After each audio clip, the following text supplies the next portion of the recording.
Good afternoon, everyone, and thank you for your continued attention. Okay, our last panel session today is entitled Maritime Stakeholders in Focus, Risk, Responsibility and Resilience. Risk is shared across the maritime value chain, but alignment on responsibilities is not always consistent. And this final session today is aimed at really reflecting on some of the key themes that you've heard today and exploring how broader stakeholders interpret risk, whether that's responsibility, whether that sits in practice, and what is required to strengthen collaboration, transparency and resilience across the maritime ecosystem. So it's not our intention to go through some of the stuff that you've heard today, but rather reflect on those key themes. So a question first to each of you, and I think just to put some clarity here, so Laura and Eric, I will talk to you both in your capacities as RightShip directors and chairman of RightShip's board of directors, Eric, but also in your capacities as charterers as well. And I'll make that clear as we go through in terms of which side of the fence we'd like you to answer from. We'll run for about 25 minutes, and then I have the iPad this time for questions. So if you do have any questions, please scan the QR code, and I'll be happy to put them to our panel here. So let me start with a question to each of you. We've covered safety, transparency, collaboration, and complexity today. Give me one insight or tension or something that has stayed with you from today's sessions. Who would like to kick us off? Happy to start. Look, I think what stayed with me is that definitely the industry has evolved over the decades. But the tension that I took away from a couple of the conversation today is that there are still opportunities to lighten the backpack of the seafarers and uplift, the safety and the welfare. As unfortunately, we're still seeing too many fatalities across the industry. And from that end, what really took away as well as an effort, including on the chartering side and on RightShip side, to work on is that standardization and single, and adopted broadly, by the industry of references or standard wherever, they are required is a number one, priority. Where, definitely on the Rio side as the charterer, we are leaning towards.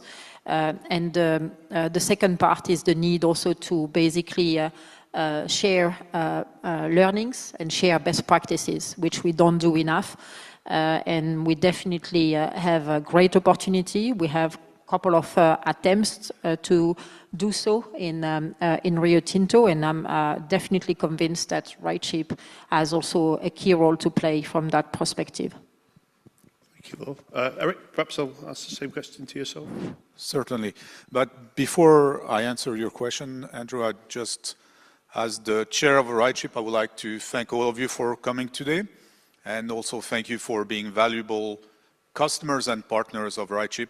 That means a lot to see all of you today in this room. And I think also on behalf of the RightShip shareholders, we're very proud to have you as our customers and valuable partners.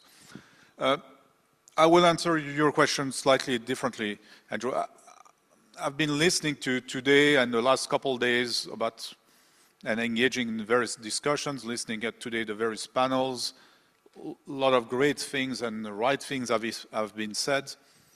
I come out of this with a sense of the industry is facing a lot of interesting and challenging polarities.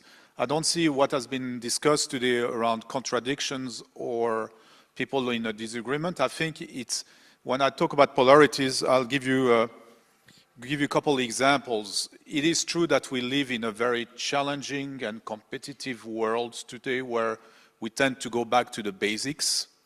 At the same time, this industry, the people in this room, we need to have very high ambitions and aspirations for this industry, for the people that we work in this industry. It's very important we don't lose sight of, we have an important mission to fill as the key stakeholder of the industry, even if every day the job is difficult. It's extremely difficult for the seafarers, it's difficult for the ship managers, for the owners, for the charters. We have every day we have new events, but at the same time we need to manage those two at the same time. It's not one or the other. Another example of that is, I've heard this morning quite a few times that people are saying the industry is much safer than it was before. And we should be proud of that. Absolutely, the industry is safer than it was, but there's still a lot to be done. So we cannot just sit still and thinking, we've done so much, there is not more to be done. There's still a lot more to be done, but also at the same time, we also need to recognize all the efforts and the progress that we've made in this industry. Someone this morning, a ship owner, said, we need to reward the best for what they do. It's true. I do also think, as a Cargill director and as a RightShip director, I also think we should shame those who don't do the right thing, okay? It's both. We should reward those who deserve to be rewarded, but at the same time, we should not be afraid to really point at the people who are not doing what they should be doing for the industry. Those two things, they come together. Consolidation, yes. Consolidation is important because you get scale, you get consistency, you get leverage. At the same time, we also need to value the smaller players who are operating at very high standards and do their share of, I would say, good to the industry. So it's not one or the other. The industry needs to continue to consolidate. At the same time, we need to continue to value the smaller players of high quality. And another one, which I'll stop there, is the vetting fatigue. We're asking more and more on the crews. And at the same time, we say we need to care more and more about the crews. We will continue to ask for more. At the same time, we need to care more and more about those people. Because ultimately, this is an industry that we need to value. Those are people we need to continue to value because we need them for the future. We are not close to have an industry where ships going to be completely autonomous, only run by AI technology. We're far from that time it's going to happen, and I'm pretty sure I'm not going to be on this planet anymore by the time it happens. So until then, we need to do whatever needs to be done to make sure this industry remains attractive to seafarers. And there is a lot to be done from that perspective. Thank you, Eric. And I think just an interesting point there around the partnerships and really trying to embrace everyone, to pull everyone up, so we're not just focused on any one party. I think that's a great point. John, I want to come to the same question to you, but I just want to tweak it slightly here. So, from a broker's perspective, you sit across the center of these interactions between cargo owners, charterers, and owners and managers. Keen to hear your reflections from today, but the other question I have for you is, where do you see the biggest disconnect in the system, whether it's in how risk is perceived, whether there is trust, but what do you see from where you sit? Andrew, thank you very much for inviting me. It's an honor above all and a privilege to be sitting here with RightShip, because RightShip is not just a brand name, but it's the word that all brokers wish to have in all the transactions. We want to sell the right ship and we want to fix the right ship. So having an entity like RightShip giving an accreditation on a ship and on the responsible managers behind the ship, that's for us very important. I understand that, and I want to continue on what Eric said, because for me it's very important. Before I answer to anything, I just want to give the biggest credit that we can give to 1.8 million seafarers worldwide, because we're all here serving shipping. We're all here on the peripherals of shipping, ship owning, ship management, ship operation, and moving cargoes. If it wasn't for all these brave people who are on board the ships 24/7, we wouldn't be here today. We wouldn't be here any day. And we wouldn't have this lovely business that is our life.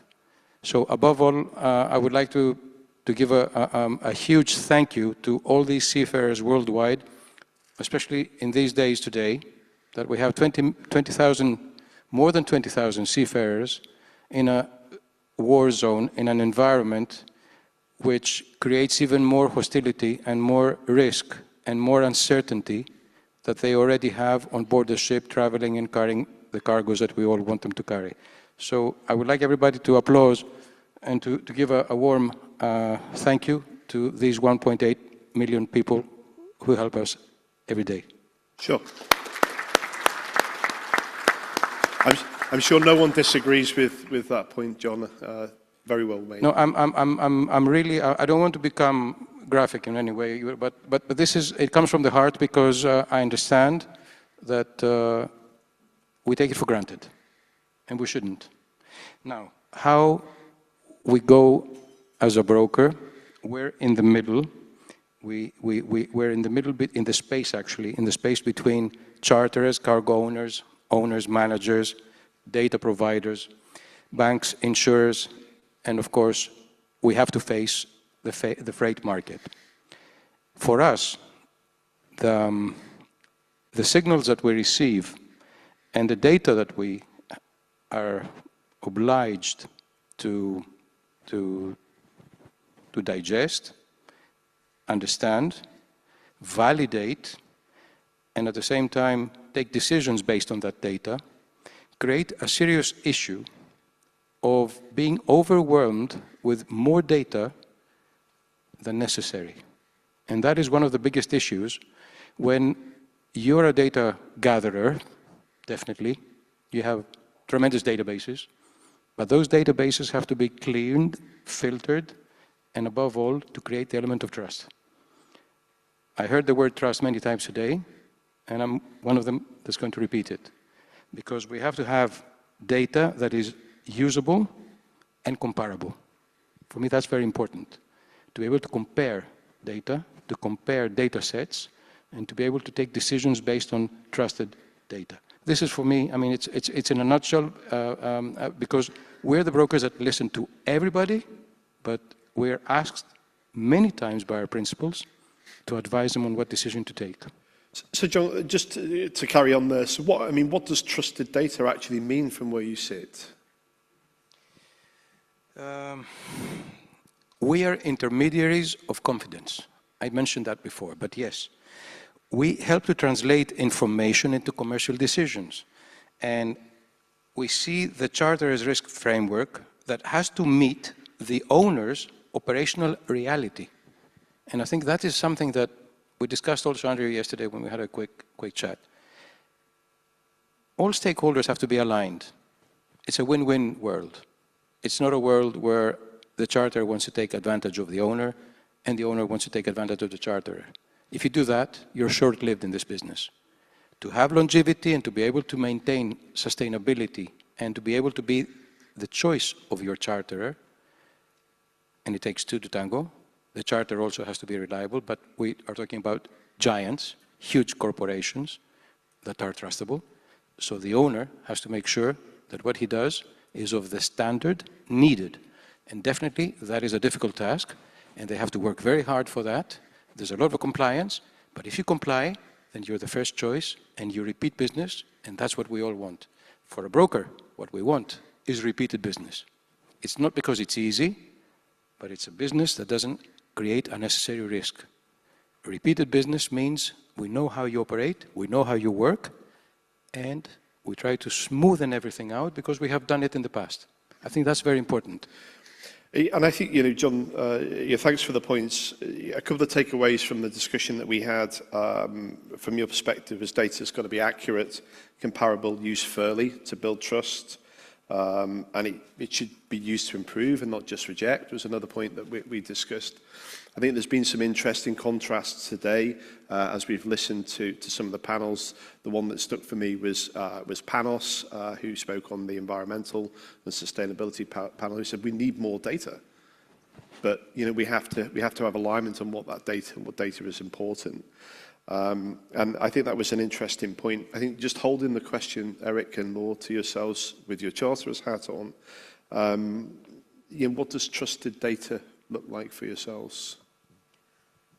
I think from our perspective, the trusted data is actually not necessarily more data. It's a data that you can use when you need it and to basically take decisions, save lives, including under pressure. So this is what a trusted data is for us. And then how to basically make it available when you need this data to make decisions, or particularly is there is a need, to one, understand, get the transparency of this data, make sure that it's clearly understood in terms of what do they measure, are we clear on the references around this data, but also that they are fluid in a sense, like the accessibility is clear, whether it's transmission, but also shared for references and for use, whether it's internal or as we discuss it towards lightening the backpack of the seafarers, which is accessible to the broader industry as far as safety management systems, audits are concerned, or inspections outcomes are concerned, for example. So that's what we consider trusted data, and at some occasion we need basically the independence of this assessment of this data, and that trusted basically independent assessor is also an important component. But trusted data is data that will enable you to make a decision, even under pressure. Thank you, Laura. Eric? I think a lot has been said by Laura and John. The definition I put around trust or trusted data is accurate, reliable, traceable, where there is as minimum as possible. I'm not saying zero because it's let's not be too ambitious, but where there is as minimum as possible no self-interest, no one who's taking advantage of that data versus someone else. That comes back to your point, John. I think it is important. We need to be in an industry where people feel more and more comfortable about sharing data, knowing that the other party or the industry is not going to take advantage of that data for a commercial purpose which is not shared. And I think that was already mentioned this morning. So we are doing this because it makes good sense. It is also true that whether it's people will try to monetize, commercialize those data, but I think the importance of transparency is very important. It doesn't mean that you shouldn't commercialize data which is not yours, but at the same time it has to be very transparent and clear to your parties why you're doing it. Thanks, Eric. And John, I'll come to you. Oh, please. No, just 2 words. I agree, Eric, very much, and Laura. But I think that if data is only used to reject, people may or will become defensive. If it is used to improve, I think people will collaborate. And what we should do, and I think it's all our responsibility to make sure we do it, is that we move from the blame culture to improvement culture. And I think that will be done without cutting any corners short, without weakening any of the standards. To the contrary, improving and increasing the standards. And it's a great concept, a very interesting one, and one that holds true across a number of initiatives in maritime, right? TMSA for the tanker sector is based on continuous improvement. Drive EMS that has been stood up also embraces that continual improvement methodology and mindset. And I think it's really key that we have to leverage that data, John, to drive that improvement. I think, Laura, reflecting on your point around volume of data, it's an interesting point. We often hear people talk around, too much data potentially creates noise. I tend to disagree with that personally. I think it's how the data, to your point, it has to be clear, it has to be transformed to enable you to make those right decisions under pressure. And I think this is where we see the advantages of things like AI and the ability to transform that data and bring those decisions quicker and more effective to people. I think just reflecting on some of the sessions today, it's clear that collaboration is at the centre of building trust. Transparency is key, but if we've got all of this willingness, we've got this data, why isn't that translating into more alignment? Who would like to kick us off with that one? It's a good question. Why not enough alignment? Is there could be. I mean, when you speak to basically people, they will have bring different elements. Or one will say we weren't part of the definition of the standard, so we don't align because we didn't have a say to it. Others, will basically argued, that there is that trust element about, or that transparency around basically either, how things are measured or how, the verification is trustworthy as well. So some of this element there. So I think, there is definitely, to me, an opportunity to work as an industry as a whole, and that's why I think whether it's a discussion I feel are far more fluid between basically the different stakeholder, but we also have to at some point walk the talk towards we all want that uplift in safety and crew welfare through basically standardization. At some point we have to stop saying it and doing it, and basically leaning towards yes, eventually making choices, which we've made at Rio in adopting a dry BMS. Is dry BMS perfect? No. Are we willing, to basically work with it and continue to improve it? Yes, absolutely. And that's clear for us, that it's the way to walk the talk about, that standardization. Thank you, Lou. Eric. Collaboration is not enough. The industry needs to have shared goals and shared incentives. It's transforming the concepts of collaboration into what Lord just said, it's to real actions. We need to be more action-oriented rather than talk-oriented. We're very good at talking as an industry. We all know that. I think we need to deliver. And for delivering, I think we need to establish, initially maybe not too ambitious because it needs to be realistic, but we need to have a set of shared goals that the industry or the key stakeholders who really want to move to that industry toward a safer industry, a set of shared goals and shared incentives. That's the only way we're going to get there. Thank you, Eric. You preempted my question, actually, which was going to be what's preventing us as an industry from converging around shared approaches to risk. So maybe, John, I'll put that one to you. I can add on to what I heard, very interesting opinions. I think the biggest disconnect is that risk is shared in reality, but it's actually separated in behavior. What I mean with that, the owner thinks operationally, the charter thinks about cargo and reputation, the bank thinks about credit and asset value, the insurer will always think about claims, and the broker will think about whether the vessel is marketable and fixable or whether the fixture that he has might be disrupted. And the crew thinks about whether they are safe, of course, which is something very, very topic at present. The problem is that perspectives often meet too late. This is what I feel. They meet when the vessel is already nominated or when a problem has already appeared. So it happens, and we see the problems being tackled after we're facing a difficult situation. So the broker's role is to bring the conversation earlier and awareness earlier, rather than, I mean, I'm as a person, fire preventer, not a firefighter.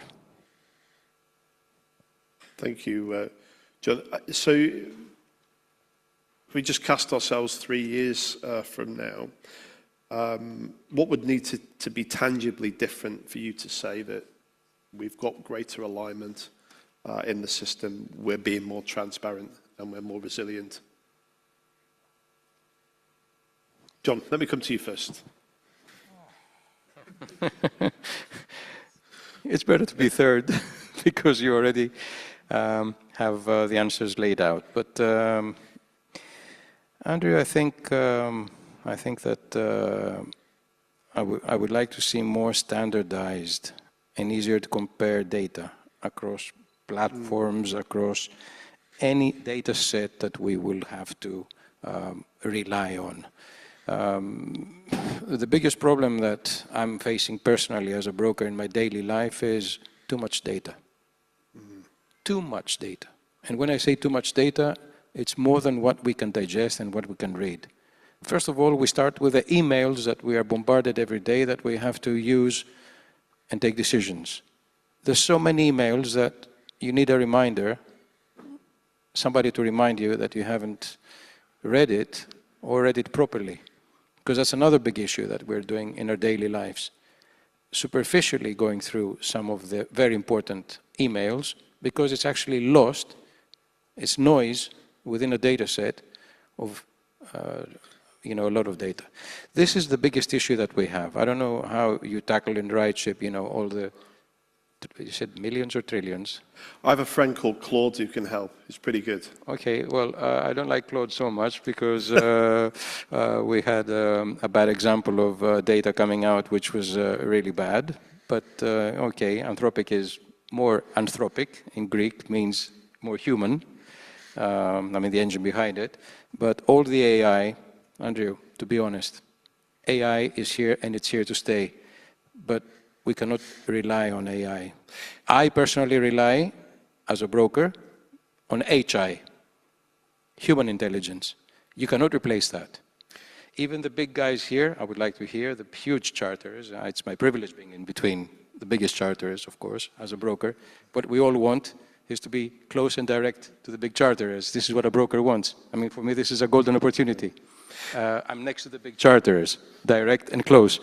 But what we need to know is how the big charters today face the biggest issue, which is too much noise in the system.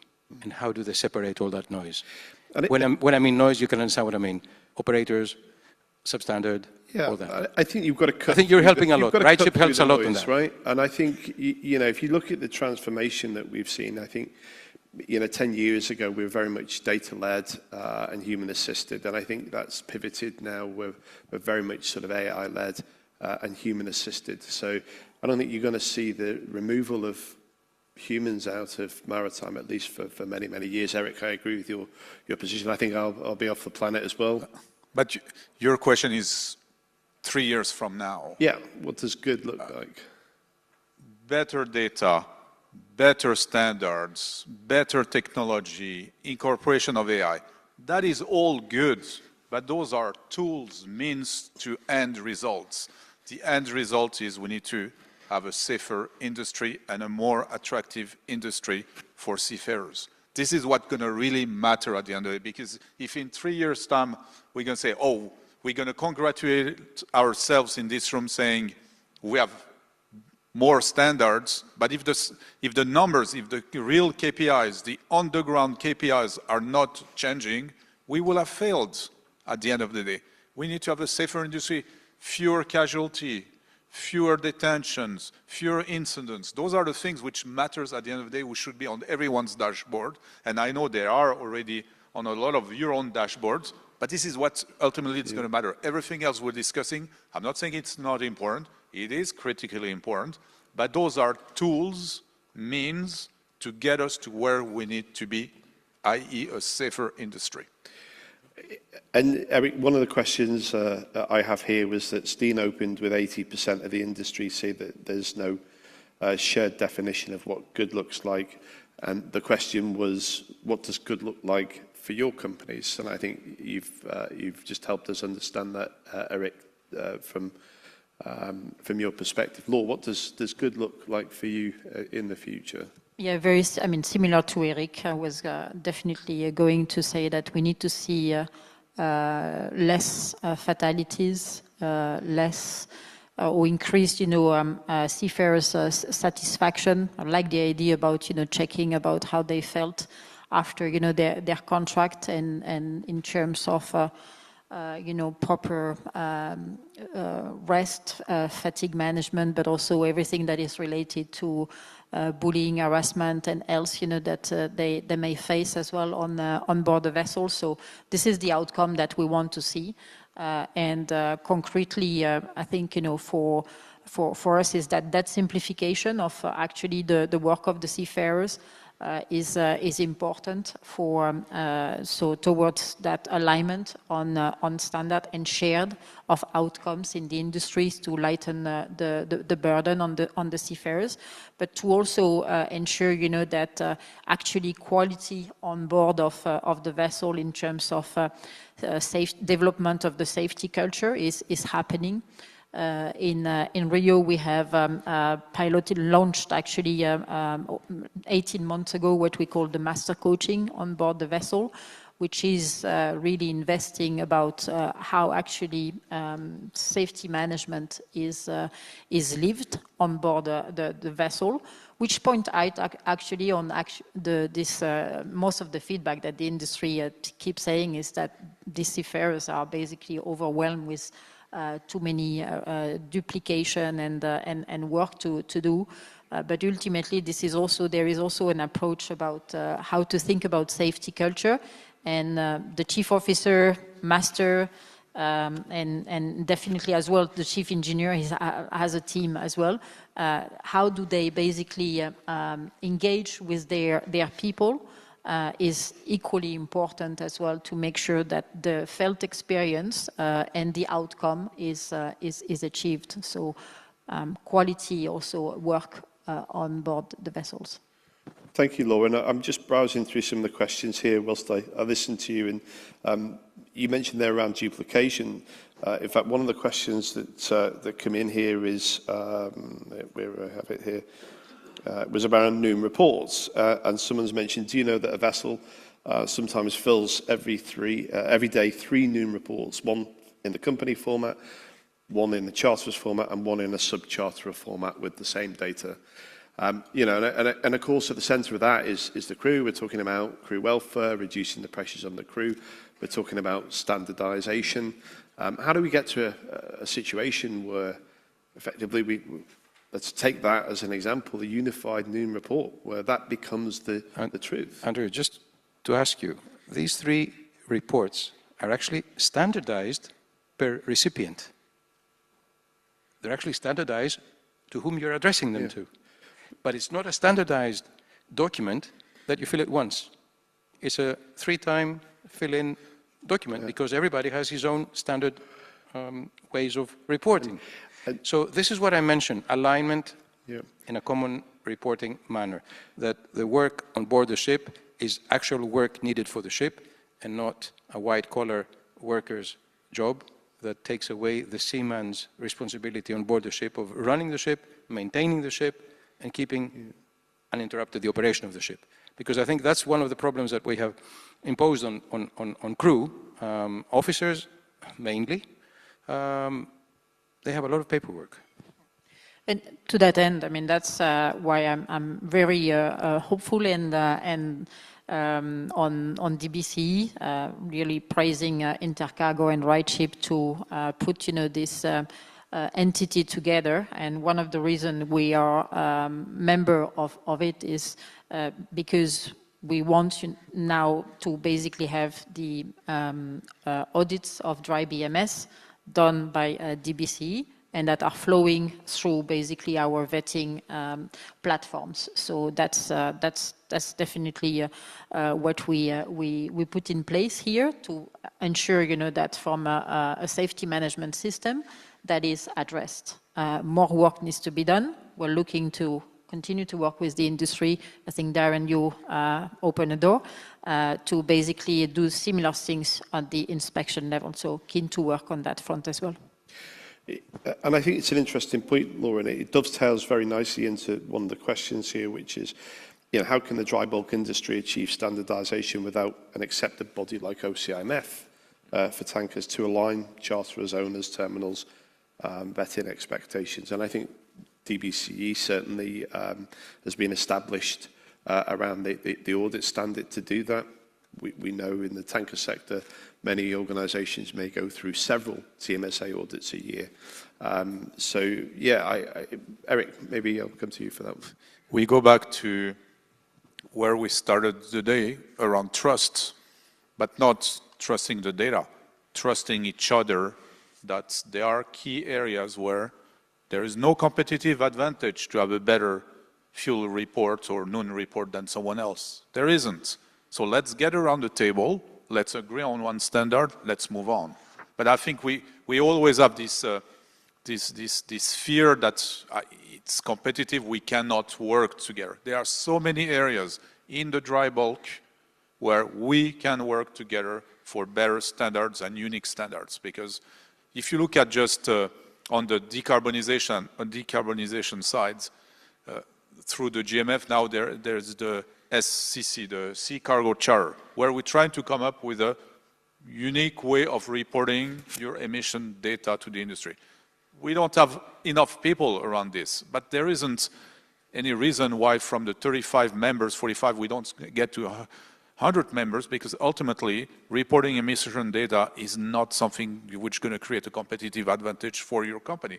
So we need to get more those discussions and forums, not to talk in general. I go back to my favorite theme, shared goals, shared outcome, where we say, let's agree on one or two key topics that we need to solve as an industry. And I think DBC is on the right path of doing that, and we really want more members to join DBC, because if we get to a place where people know that this is the place where we trust each other, we're going to do something which makes sense for the whole industry with a common goal, we're going to be successful. John? I would like to enhance the word trust. When you lose trust, you lose all value. I'll give you an example. And I'm not going to mention names, I don't want to condemn anybody, but companies that do pre-purchase inspections. And they have become even more popular after COVID because they served the purpose of having an independent surveyor coming up with an inspection report, a pre-purchase inspection report, which is very commonly used in ship sale and purchases. After producing mass quantities of these reports have all a common way of reporting, which is actually AI generated. It's created out of an algorithm and a platform. And you feed it in whatever data you have collected on physical inspection that you have seen the ship. But you start comparing ships, you start scoring ships, you start putting numbers, and everybody is starting to question whether these reports reflect reality or whether these reports are a report that a technician, a superintendent, somebody that will board the ship would give you a totally honest opinion, and whether these reports have bias or the facility of an AI engine that has produced a copy-paste scenario, which is repeated with the errors and the margins of errors that a copy-paste can produce, and they don't share the truth and not else but the truth. That is one of the biggest questions that I hear ship owners today saying, I'd rather put a small company that still uses manual inspection and manual input and manual reporting, rather than the big guys that produce mass reports out of AI engines that no human checks, because when you have 70 pages, probably most of these pages are just there to serve the purpose of a big report that nobody will understand. And what everybody wants is a one-page executive summary saying this ship is approved, this ship is a good ship, or this ship is a medium, or a fair, or a bad ship. Avoid it. So this is something that I have seen out of reality today. It's data manipulation, data gathering, data reporting, which sometimes has no meaning. And that's an interesting point, John. I think it comes back to, I mean, you said yourself that AI is here, it's here to stay. And, you know, we have to adapt and learn to integrate AI into what we're doing. You know, I re-emphasize my personal view on this in terms of where we've moved as an industry, very much AI, moving to AI-led and human-assisted. But I think your point, I take it on board. I think it falls back on what Eric said around, you know, we have to be able to have the traceability of data. We have to know where that's come from. And I think, Laura, as you mentioned there, to be able to ensure that data, we can trust that data. It has to present us the right things to be able to act on it quickly. Okay, let me just have a quick peep through. We've got a few minutes left. Okay, let's finish with this one. So someone said that it's a good slogan to move from blame culture to improvement culture. But what does it actually mean in our industry to get done? How do we move from, if we're saying we need to move from a blame culture, we need to have more trust in the data, and we want to have very much an improvement culture. What final thoughts on what that might require? I can start. I mean, the way we're doing it at Rio, definitely with the dry BMS standard, which basically embed improvement, and what we stood up with the designated owner and operator program was actually measure progress more than the positioning of the owners and operators, and to come the ship managers as well. It's progression is what matters, that we want to see. Of course, there are minimum requirements. Otherwise, that will not work. The other thing that for us, matters and to that continuous improvement is incident sharing. To begin with, we're starting with incidents and making sure, that they are anonymized and that we can basically share with the broader industry. We do that within our designated owner and operator cohort. We do that, across our peers as well. We're happy to extend, to basically whoever needs it, because we need that learning culture to make sure, that we're sharing best practices, that we can go look and see, is that happening as well on my ship, in my company, and so on and so forth. And we basically take this input as well ourselves from learnings that we get from others. So that component is part of the continuous improvement. The sharing and the learning needs to be enabled. There are ways to do that. Again, I said earlier, I'm a true believer that RightShip has a key role to play from that perspective as well. And we need to basically work together. Incident is one thing. The evolution of the program that we announced a couple of weeks ago on the designated owner and operator is not just the incident that's reactive. We want to work with the industry on the near misses that are particularly what we call the PFIs, the potentially fatal incident, where something could have killed someone and it's just a matter of luck that someone wasn't killed.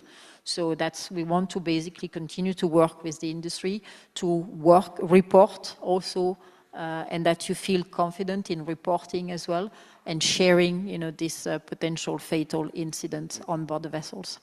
Thank you, Lauren. I think if it was to sum that up from listening to you, I think that for me speaks more partnership in the industry, and if we hold that back against trust, those partnerships are elevating trust for you.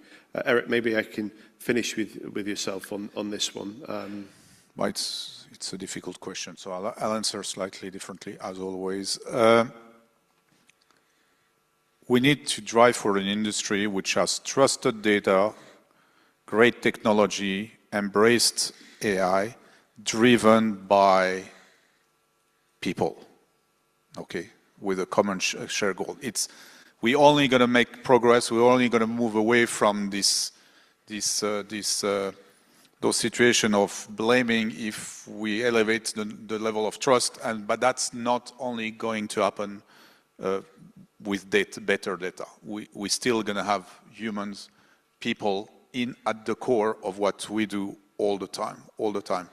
And I think I strongly believe that we're not doing enough today in the shipping industry to bridge between the new world of data and technology and the existing older world of people. There needs to be something in the middle that we all need to invest a lot more, which I call change management.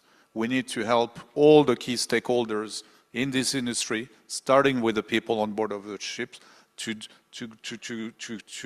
move up the curve of accepting changes, because this industry is changing extremely fast, and we need to help everybody to really embrace those changes and not resist those changes. If there's too much resistance, we go back to the blame game. If there's enough embracing, we're going to move away from the blame game. So I think fair to say we're all in this together. Again, there's an element of partnership there, trust amongst people and partners to help us move forward and transform. John, we're just about there. Any final thoughts from you on this one? Just a very quick, I mean, I really appreciate what Eric said, and I agree totally. To add on that, we're living in a dynamic world, very dynamic world. Things are changing overnight. We go to bed hearing the latest news, and we wake up with even more latest news. This is what, today brings us. So we have to adapt, we have to be dynamic, and I think this is where the checklist has to become realistic. It's a dynamic checklist, it's not a static checklist that we have to comply. A vessel can be acceptable today and problematic tomorrow. Why? Because there's a change in route, because of cargo, sanctions, weather, crew condition, port restrictions, war risk area, or any change in insurance.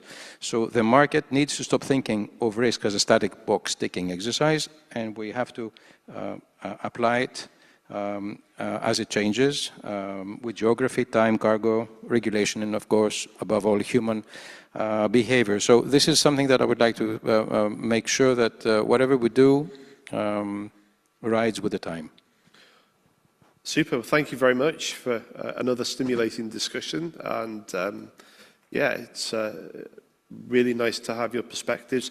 Thank you all for your ongoing attention. Please show your appreciation to the panel.